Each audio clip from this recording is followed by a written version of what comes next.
So we have had some amazing dandelions growing all over the garden. They've been everywhere. Do you see these? They are big and beautiful, and I just love it. So my granddaughters helped me collect this quart-sized jar, and I'm going to be making some things. So first up, I'm going to clean some of them as they are to make some dandelion syrup. So I start out by adding a little bit of distilled vinegar to a bowl, and then I add in some water. Really simple process here. I'm then going to go ahead and take those dandelions and just dunk them in there and then let them soak for a bit. So now some of them I didn't go ahead and just soak right away because I actually wanted to pull the green part completely off of them and make dandelion bread. And I left them out overnight. And did you see that? They all closed up overnight. I thought that was crazy. Anyhow, it did actually make it really simple to pull the green part off so that I mostly just had the dandelion flowers because I don't know, I'm making dandelion bread. I didn't want to have like green pieces in there.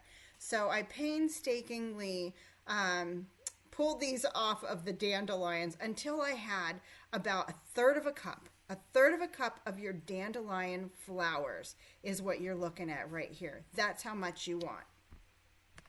Okay, so then I took those flowers and I went ahead and cleaned those, ran them under some cold water, just wanted to make sure I had them nice and clean. And then I put them in a pot and added in a cup of milk. You'll see me doing that here. And then what you're gonna do is you wanna heat this on your stovetop on about a medium heat, and you wanna heat it until the milk is scalded. So, all right, and then you can put it in a bowl, and you're gonna add to that a package of your active dry yeast, a half a cup of warm water, which you didn't see me do, and a fourth of a cup of honey. And then look at there, see how it's foaming on top? It did this after I let it sit for about an hour, and that's what you want to do because you really want to make sure that yeast is activated. And then you're going to add into that at that point a half a cup of butter and 2 large eggs or 3 small eggs. I'm actually adding in 3 small eggs here. And then once you do that, you need to mix it up well. The butter should be softened already. You want that, you don't want butter chunks in there, so I actually broke out the blender because I'm like, yeah, this ain't gonna happen without a blender. So I broke out my blender and mixed that up really well. And then once I got that to a really good point where it was mixed up well, I went ahead and added in the last couple of ingredients. Which includes 2 teaspoons of salt. You see me doing that here.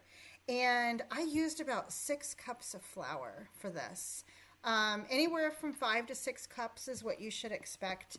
I added those in like 1 cup increments and, you know, just kept mixing until I finally had to mix with my hands and get it into a nice ball of dough. And you see that dough here. It's a little bit on the sticky side at first, but work with it. It'll be fine. Let it rise. And then you're going to put it into a couple of bread pans and you'll cover that. Let it rise again.